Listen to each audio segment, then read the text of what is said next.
마가복음 13장 1절에서 8절 말씀을 한 절씩 교독하시겠습니다. 제가 먼저 읽겠습니다. 예수께서 성전에서 나가실 때에 제자 중 하나가 이르되 선생님이여 보소서, 이 돌들이 어떠하며 이 건물들이 어떠하니까? 예수께서 이르시되 내가 이 건물들을 보느냐 돌 하나도 돌려내지 않고 다 무너뜨리리라 하시니라. 예수께서 감람산에서 성전을 마주 대하여 앉으셨을 때에 베드로와 야고보와 요한과 안드레가 조용히 묻되 우리에게 이르소서 어느 때 이런 일이 있겠사오며 이 모든 일이 이루어져야 할 때에 무슨 징조가 있사오리까? 예수께서 이르시되 너희가 사람의 미혹을 받지 않도록 주의하라. 많은 사람이 내 이름으로 와서 이르되 내가 그러하여 많은 사람을 미혹하리라. 난리와 난리의 소문을 들을 때에 두려워하지 말라. 이런 일이 있어야 하되 아직 끝은 아니니라. 민족이 민족을, 나라가 나라를 대적하여 일어나겠고 곳곳에 지진이 있으며 기근이 있으니 이는 재난의 시작이니라. 아멘. 오늘은 말씀의 제목이 재난의 시작이라, 이러한 제목으로 함께 은혜를 나누겠습니다.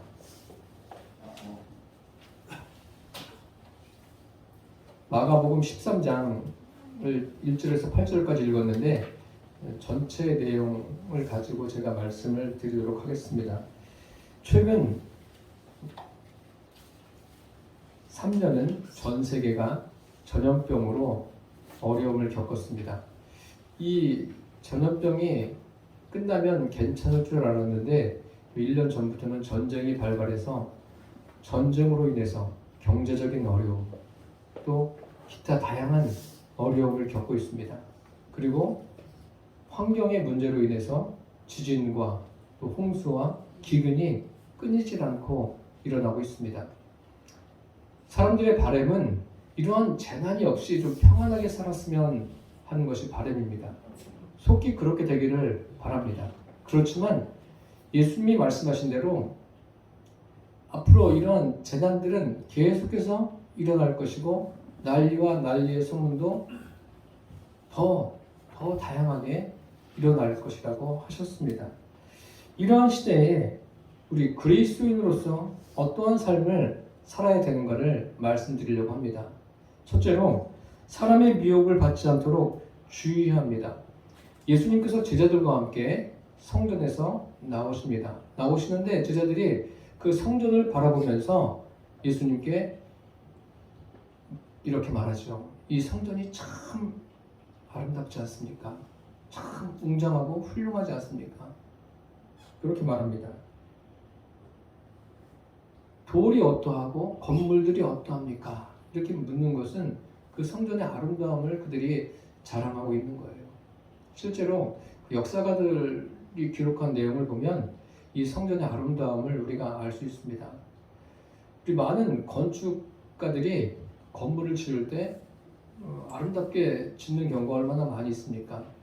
대표적으로 한 가지만 말씀드리면 그 스페인의 바르셀로나의 가우디가 그 건축가가 지은 그 작품들 얼마나 훌륭합니까? 특히 그 성당을, 가우디 성당을 보면은 굉장히 웅장해요.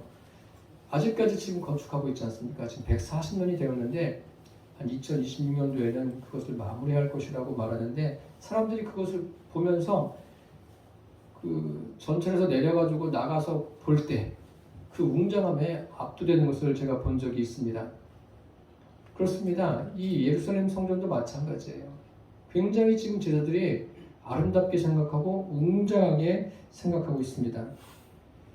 그 유대 역사가 요세푸스는 건물을 멀리서 볼 때 이 건물이 마치 파도 치는 것과 같다, 그렇게 이야기하고 있습니다. 그것은 돌을 이렇게 엇갈리게 쌓아가지고 멀리서 볼 때는 굉장히 웅장하게 보이게 그렇게 만들었다고 합니다. 또 로마 역사가 타키투스는 예루살렘 성전은 황금으로 장식된 백색 대리석에 거대한 장식과 같다. 그러니까 얼마나 웅장한지를 우리가 알 수 있습니다. 아름답고 웅장한지를. 제자들이 지금 그 이야기를 하는 거예요. 그런데 예수님께서 말씀하십니다. 돌 하나도 돌 위에 남지 않을 것이다. 그리고 그들이 나와서 예수님께 묻습니다. 아니 언제 이런 일이 일어나고 또 이런 일이 일어날 때 어떤 징조가 있겠습니까? 라고 묻습니다. 예수님께서 그 이야기를 해주시죠. 그리고 실제적으로 역사적으로 요세푸스에 의하면은 그 당시 상황을 이렇게 묘사하고 있습니다. 화염이 치솟았을 때 그 예루살렘은 폐허가 되어가고 있었다. 제사장들은 학살 당했고 건물이 세워져 있었다고 믿을 만한 근거가 없을 정도로 폐허가 되었다. 완전히 예루살렘이 초토화가 된 거예요. 그렇게 이방 나라에 짓밟히고 말았습니다. 이렇게 짓밟힌 것은 그 이스라엘 백성들이 하나님을 제대로 섬기지 않았기 때문입니다. 이렇게 눈에 보이는 성전은 허물어졌지만 예수님께서 오심으로 또다시 새로운 성전을 세워주신 거예요. 그 성전을 어디에 세워주십니까? 우리가 눈에 보여지는 건물이 아니라 사람의 심령 가운데 주님께서 아름다운 성전을 세워주셨습니다. 무엇으로요? 성령의 능력으로. 성령님이 임하심으로 우리 각 사람이 성전이 된 거예요. 너희가 하나님의 성전인 것과 하나님의 성령이 너희 안에 거하시는 것을 알지 못하느냐라고 성경에 분명하게 기록되어 있습니다. 이럴 때 이러한 그 시대적인 상황을 우리가 보면서 무엇을 하라고 말씀하십니까? 사람에게 미혹되지 않도록 주의하라. 이 원어 성경에는 주의하라는 말이 먼저 되어 있습니다. 주의하라, 사람에게 미혹을 받지 않도록. 주의하라는 것은 분별하라는 거예요. 사람을 미혹하는 것들이 많아지기 때문에 주의하라는 거예요. 많은 사람들이 거기에 넘어간다는 거죠. 이스라엘 백성들에게 이 성전의 의미는 어떻습니까? 그들은 이 성전의 아름다움을 굉장히 좋아하고 마치 그 성전이 하나님인 양 섬기고 있는 거예요. 섬겨야 될 하나님을 제대로 섬기지 않고 그 성전에 더 마음이 가 있는 거예요. 성전보다 더 중요한 것은 하나님이십니다. 관심을 가져야 될 것은 하나님이에요. 오늘날은 어떻습니까? 오늘날도 우리가 교회에 아름다운 교회들도 많이 있습니다. 잘 건축되어서 아름다운 교회들도 많이 있는데 교회의 본질은 무엇입니까? 교회의 본질은 그곳에 하나님이 계신가 계시지 않는가가 중요한 거예요. 그리고 그곳에 있는 사람들 안에 그 심령 안에 하나님이 계시느냐 안 계시느냐 이것이 중요한 거예요. 이것을 볼 수 있는, 이것을 분별할 수 있는 그런 분별력이 저와 여러분에게 있기를 바랍니다. 주님이 세우신 교회와 이단과의 차이점이 무엇입니까? 주님이 세우신 교회의 주인은 주님이십니다. 이단이 세운 건물의 주인은 누구예요? 건물의 주인은 교주가 주인 아닙니까? 그리고 그곳에는 하나님이 계시지 않습니다. 교회에 하나님이 계신가 안 계신가 이것이 중요한 거예요. 그래서 사람들의 미혹을 주의하라, 분별하라. 인본주의를 주의하라는 거예요. 인본주의가 교회에 들어오지 못하도록. 교회는 인본주의가 아니라 하나님 중심, 신본주의가 돼야 돼요. 하나님은 인본주의를 배격하시는 분이세요. 이 대표적인 예가 이스라엘 왕들을 보면 알 수 있습니다. 이스라엘 초대 왕인 사울을 하나님이 기름 부어서 세우십니다. 세우시는데 사울은 하나님의 뜻을 따라 나라를 통치한 것이 아니라 자기가 하고 싶은 대로 한 거예요. 자기 소견에 옳은 대로 행합니다. 그러니까 하나님께서 사울을 어떻게 하십니까? 성경에 보니까 분명하게 기록되어 있어요. 사울을 패하셨다라고 했어요. 인본주의의 극치를 달리는 사울을 패하시고 하나님 마음에 합한 다윗을 하나님께서 세우셨습니다. 다윗이 하나님의 마음에 합하다는 것은 다윗이 똑똑하고 아주 매사에 정직하고 열심을 내서 그런 것이 아니라 하나님 보실 때 그 마음이 하나님이 원하심을 따라 살아가는 것을 보고 하나님께서 다윗을 세우셨습니다. 다윗은 무엇을 하든지 항상 하나님 중심의 삶을 살았습니다. 그렇다고 다윗이 인생에 실수가 없었다는 것은 아닙니다. 그도 실수하지만 다시 돌이켜서 하나님을 향하는 그 믿음을 가지고 살았습니다. 하나님은 이렇게 인본주의를 조심하라고, 인본주의를 분별하라고 말씀하고 계십니다. 오늘날 교회에 인본주의가 들어와서 혼란스럽게 하는 경우가 얼마나 많습니까? 그리고 이단들은 또 역시 교회를 회파하려고 여러 가지 계획을 세우고 또 교회들을 계속 혼란스럽게 하고 있습니다. 이런 것들을 저와 여러분이 분별할 수 있게 되기를 바랍니다. 우리가 이 살아가는 이 세상의 그 싸움은 눈에 보이지 않는 영적인 싸움을 싸우고 하는 거예요. 그래서 에베소서에 우리의 씨름은 혈과 육에 대한 것이 아니요 정사와 권세와 이 어둠의 세상 주관자들과 하늘에 있는 악한 영들에게 대함이라 말씀하셨어요. 그래서 이런 것들을 분별해낼 수 있는 분별력을 가지고 살아가는 저와 여러분이 되기를 바랍니다. 이 시대에 많은 사람들이 사람들에게 미혹을 받아서 넘어가는 거예요. 그럼 그 사람을 미혹하게 만드는 것은 뭐예요? 악한 영들이 그런 일을 하고 있는 것 아닙니까? 이것을 분별해서 끝까지 믿음을 잘 지키는 저와 여러분 되시기를 축복합니다. 둘째로 두려워하지 말아야 합니다. 두려움이란 것은요, 죄의 결과입니다. 죄의 결과가 두려움이에요. 인류의 조상 아담이 선악을 알게 하는 나무의 과실을 먹습니다. 즉 하나님의 말씀을 어깁니다. 그 다음부터 이제 두려움이 들어오기 시작한 거예요. 분명히 하나님께서 금하신 거예요. 금하셨으면 아내가 먹으라고 했어도 먹지 말았어야 돼요. 부부간에 서로 신앙을 세워주는 일에는 적극적으로 나서야 돼요. 그런데 신앙을 방해하는 것들이 있으면 분명하게 말해줄 수 있어야 됩니다. 그런데 아담과 하와는 그것이 부족했던 것 같아요. 그래서 하나님의 말씀을 어기고 선악을 알게 하는 나무의 과실을 먹습니다. 먹고 나니까 달라졌어요. 어느 날 하나님께서 그들을 찾으십니다. 그런데 아담과 하와가 무화과 나무로 잎으로 치마를 내서 입고 그 동산 나무 뒤에 숨습니다. 하나님이 부르셔요. 아담아, 내가 어디 있느냐? 아담이 숨어 있지 않습니까? 그 숨은 이유가 뭐예요? 하나님의 음성을 듣고 두려워서 숨은 거예요. 두려움이 들어온 거예요. 두려움이라는 감정이 생겼어요. 그 전에는 없었습니다.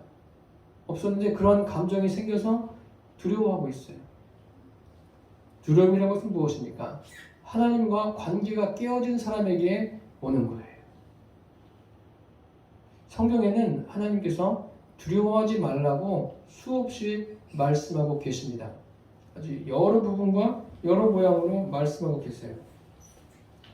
예수님께서 오늘 말씀해 보세요. 난리와 난리의 소문을 들을 때에 두려워하지 말라.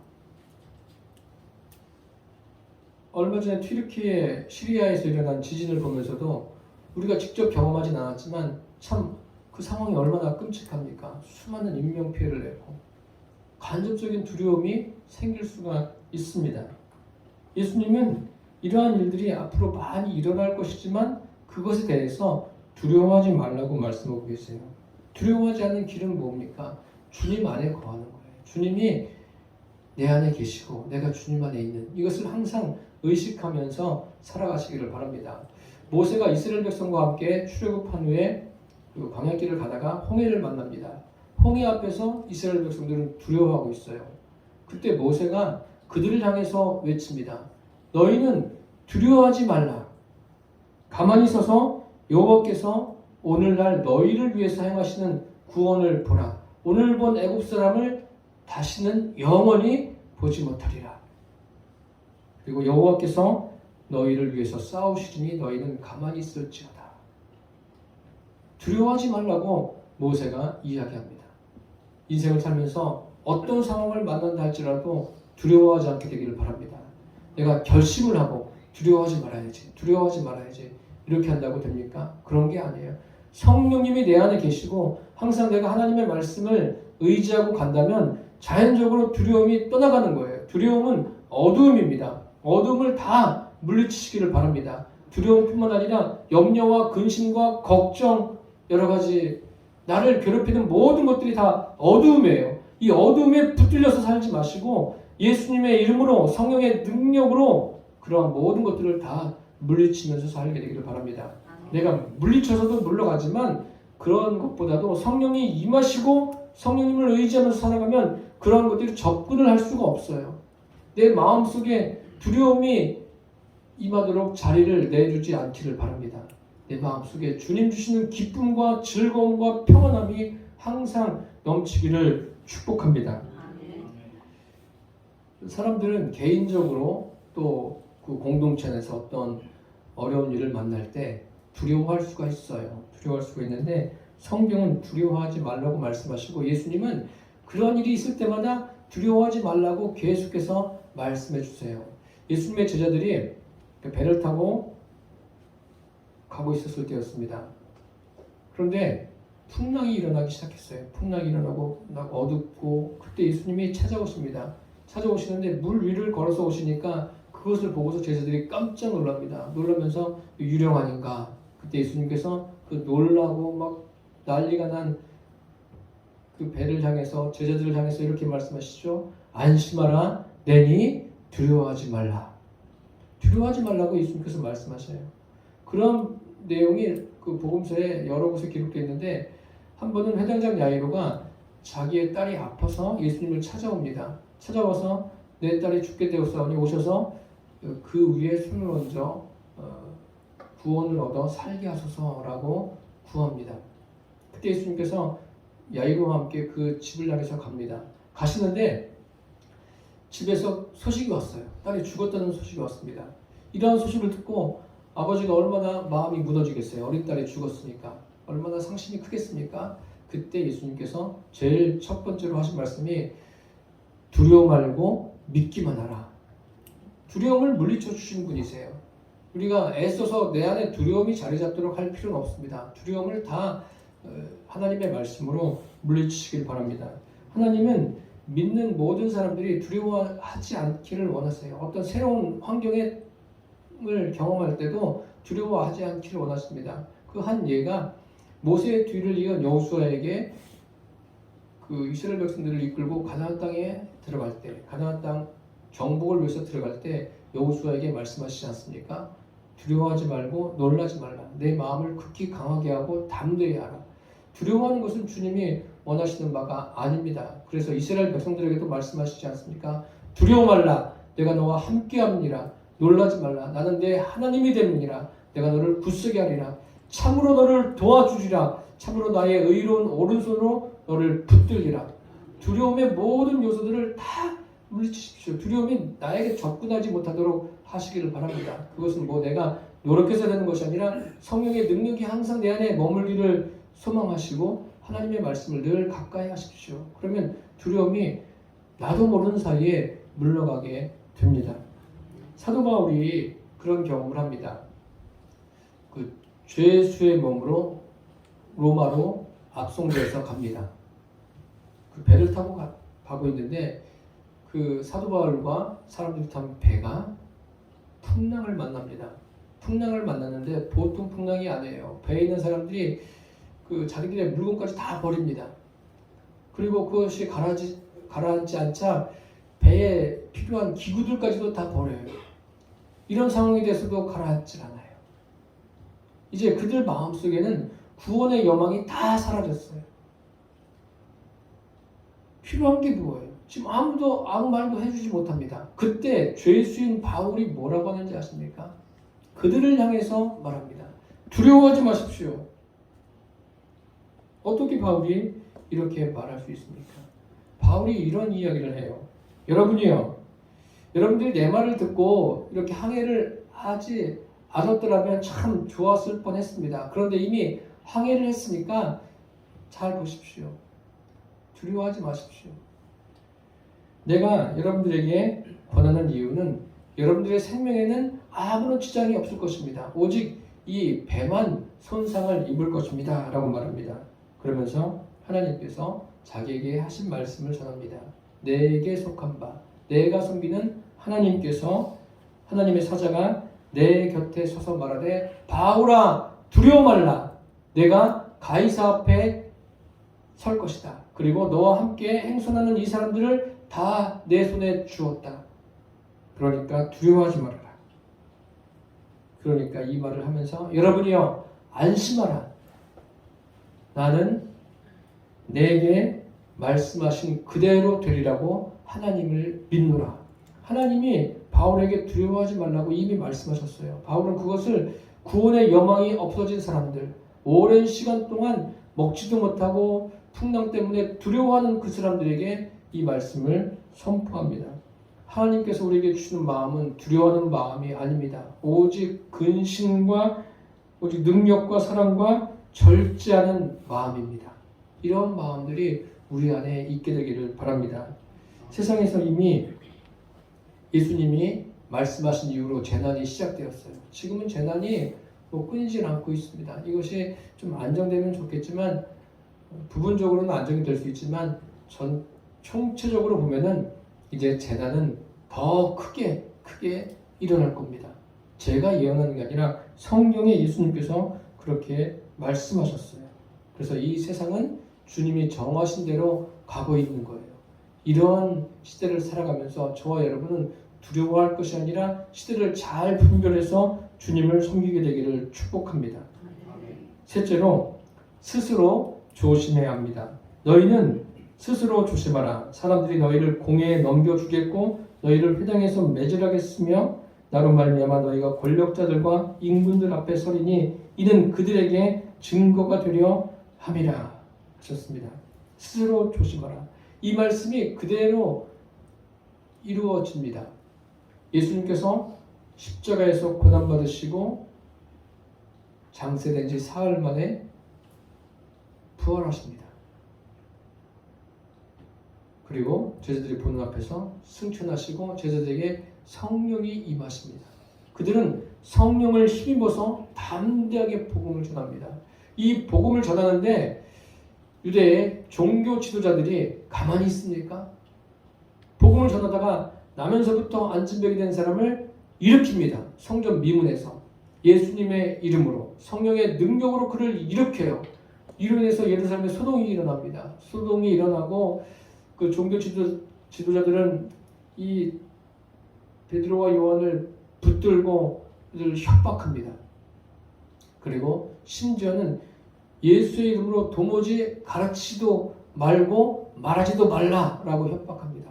이러한 협박에 베드로와 요한이 잠잠합니까? 아니에요. 그들에게 오히려 담대하게 복음을 전합니다.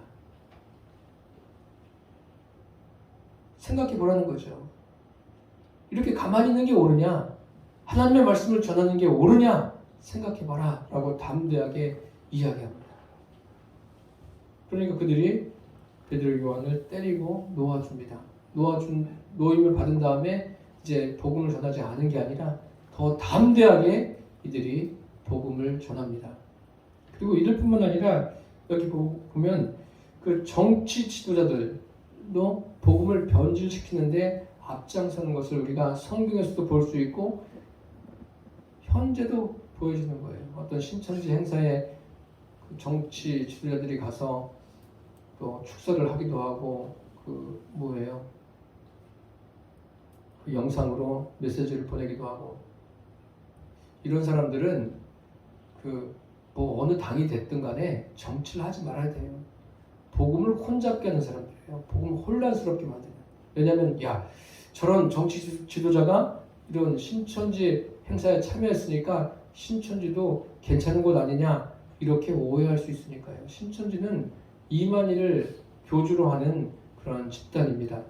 거기는 교회가 아니에요. 세상에서는 교회라고 말하지만 교회하고는 완전히 다른 것입니다.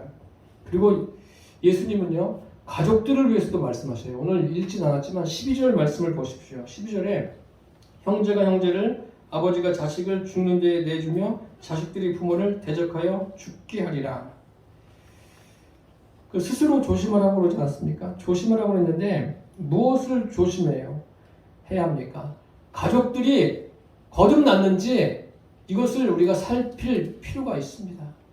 이런 책임이 먼저 믿은 저와 여러분에게 있는 거예요. 이 세상에서 가장 중요한 게 뭐라고 생각하십니까? 삶의 안정을 찾는 게 필요하겠지만 그것이 중요한 게 아니에요.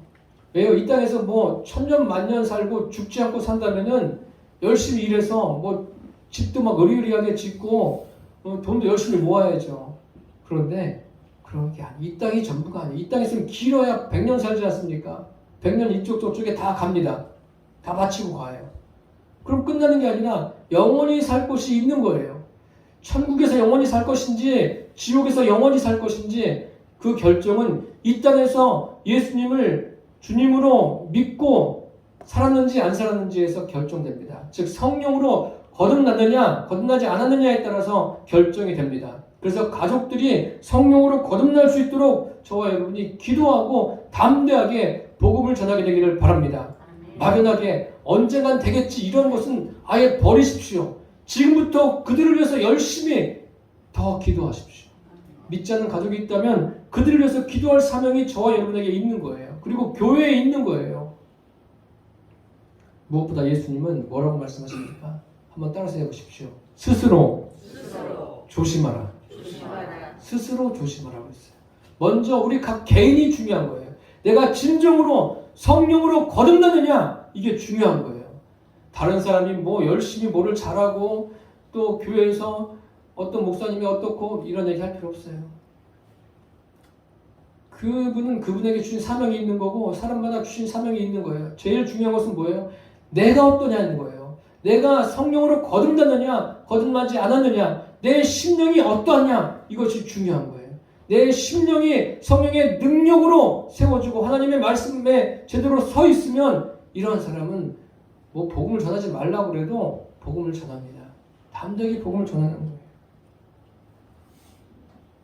그래야 난리와 난리가 나고 전쟁과 전쟁의 소문을 듣고 어떤 일들이 와도 우리가 감당해낼 수 있는 거예요. 이게 믿음입니다. 스스로 우리 각자가 믿음에 서 있는가 헤아려 보시기를 바랍니다. 예수님은 그런 말씀하셨어요. 너희가 내 이름으로 미움을 받을 것이다. 그러나 끝까지 견디는 자는 구원을 얻을 것이다. 예수 믿는 사람들이 왜 미움을 받아요? 복음을 전하니까 미움을 받는 거예요. 그들은 이해가 안 되죠. 예수님을 영접하는데 어떻게 구원을 받는가? 착하게 살면 천국 가는 거 아닌가? 열심히 선을 베풀면 천국 가는 거 아닌가? 이렇게 생각하는데 그것은 오해예요. 스스로입니다. 스스로 내 인생을 대신 살아줄 사람이 없어요. 부모님들이 착각하고 있는데 자녀들에게 내가 이렇게 다 최선을 다해서 해주면 되겠지? 그게 아니에요. 우리가 육신적인 것은 자녀들에게 공급해 줄 수 있어요. 그런데 영적인 것은 오직 성령의 능력으로 되는 거예요. 그 심령에 성령님이 임해야 돼요. 이것을 놓고 저와 여러분이 날마다 씨름하시기를 바랍니다.